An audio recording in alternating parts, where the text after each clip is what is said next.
හැමෝම හොඳින් ඇති කියලා මම හිතනවා. ඉතින් මේ අපි යන්නේ සෙම්බුවත්ත ලේක් එක බලන්න. මගේ කලින් වීඩියෝ එකේ හොන්නස් ෆෝල් එකට බලන්න ගිය දවසේම තමයි අපි සෙම්බුවත්ත ලේක් එක බලන්න ගියේ. ඉතින් හොන්නස් ෆෝල් එක ළඟ ඉඳන් සෙම්බුවත්තට කිලෝමීටර් 10ක් විතර වගේ තියෙනවා. මාතල යන පාරෙම ඇල්කඩුවාව කියන රෝඩ් එකේ තමයි යන්න තියෙන්නේ. ඉතින් මේ පාර ගොඩක් දුරට තාම හදලා නැහැ. ඉතින් බයික් එක වගේ නැත්තම් උස වාහනයක වගේ යන්න තියනවා නම් හරිම පහසුවෙන් යන්න පුළුවන්. මෙන්න මෙතනින් තමයි සෙම්බුවත්ත ලේක් එක ළඟට යන්න තියෙන්නේ. ඉන්නකෝ අපිත් එක්ක එහෙනම්.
පරණ ටී ෆැක්ටරිය බලන්නකො. ඉතින් ඒක ඇත්තට මේක ලස්සනයි නේද?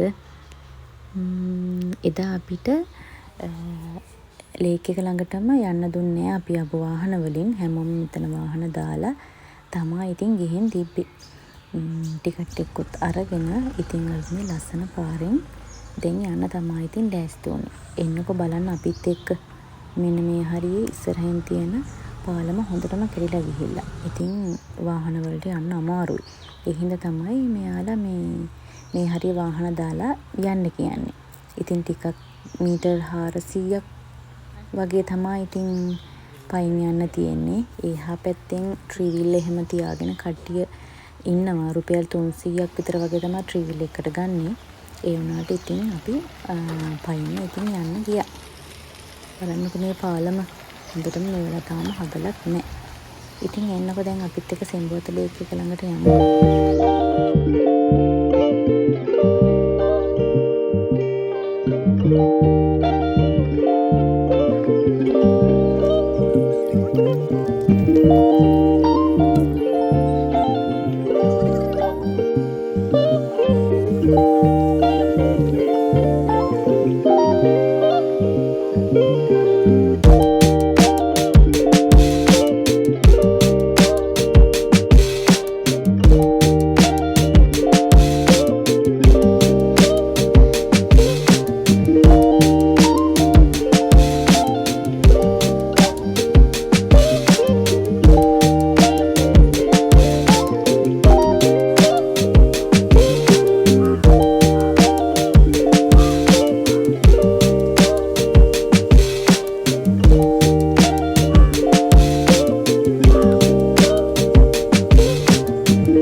දැන් ඉතින් මේ ලේක් එක වටේටම ඇවිදගෙන ඉතින් ලස්සන බලන්න යන්න තමයි තියෙන්නේ. ඉතින් පවුලේ කට්ටියත් එක්ක එන්න පුළුවන්, යාළුවොත් එක්ක එන්න පුළුවන්. ඇවිල්ලා ඉතින් මාතලේ පැත්තේ ආවොත් ඇවිල්ලා බලලා යන්න ඕනම තැනක් තමයි සෙම්බුවත්ත ලේක් එක කියන්නේ. හරිම ලස්සනයි. ඉතින් අපි යනකොට නම් මීදුමත් එක්ක තිබිලා වහින්න වගේ තමයි ලෑස්තිලා තිබ්බේ. අපි හිතුවේ හොඳටම වහී කියලා. හැබැයි ඉතින් ටිකක් කළා යනකොට මීදුම් ගතිය එහෙම නැති වෙලා ගියා. ඉතින් අපිට කෑම ගෙදරින් අරගෙන ඇවිල්ලා වුණත් මෙන්න මෙතන තියෙන තැන්වල වාඩි වෙලා ගිමන් හරින ස්ථාන තමයි ඉතින් ඒවා. ඉතින් වාඩි වෙලා ඉඳලා කාලා බීලා වැවේ ලස්සන බලලා ඉතින් යන්න පුළුවන්. එන්නක ඉතින් දිගටම වීඩියෝ එකත් එක්කම ඉන්නකො මේකේ ලස්සන බලන්න.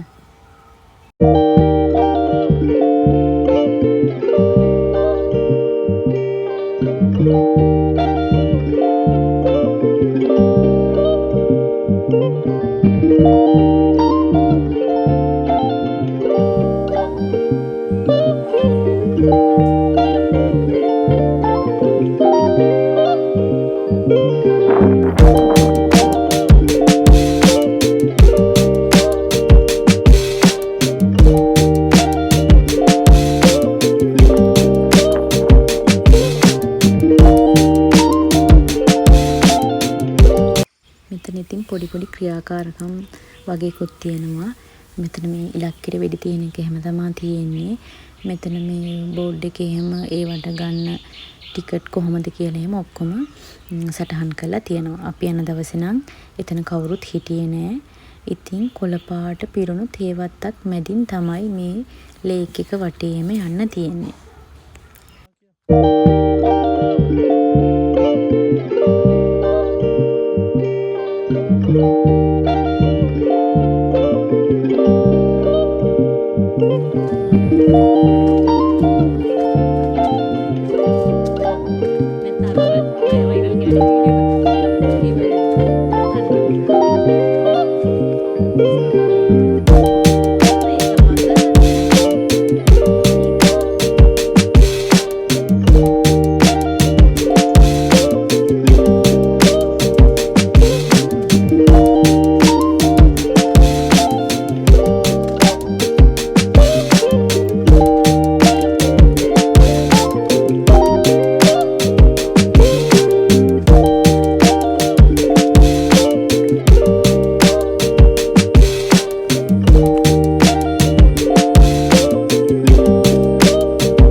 මෙතන තව සිප් ලයින් එකක් එහෙමත් තියෙනවා.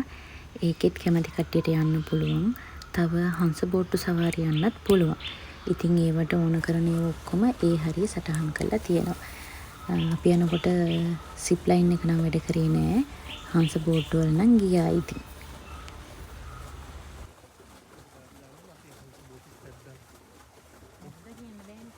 මෙතන නාන තටාකකුත් හදලා තියෙනවා. අඩි 5ක් විතර වගේ තමයි මම හිතන විදිහට මේකේ ගැඹුරු තියෙන්නේ. ඕන කෙනෙක්ට ඇවිල්ලා ඉතින් විනෝද වෙලා යන්න පුළුවන්. මේක බලන්න ඕන තැනක් තමයි සිඹුවත ලේක් එක කියන්නේ. මොකද කොළපාට වතු යායක් මැද තමයි ඒක පිහිටලා තියෙන්නේ. අපි කොහොම හරි හවස 5ට පිට වෙනකම් මෙතන ඉඳලා තමයි යන්න ඉතින් පිටත් උනේ.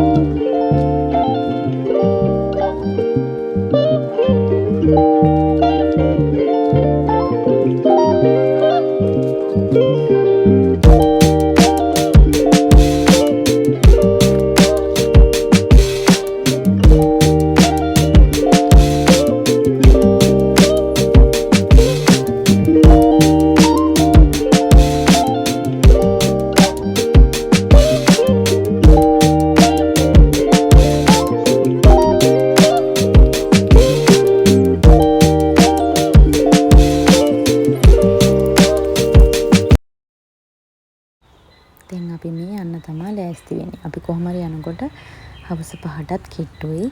ඉතින් මේ වගේ ලස්සන වීඩියෝ බලන්න මාව සබ්ස්ක්‍රයිබ් කරලා තියාගන්න. ආයෙත් අලුත් vlog එකකින් හමු වෙනකන් ඔයාලා හැමෝම සතුටින් පරිස්සමෙන් ඉන්න.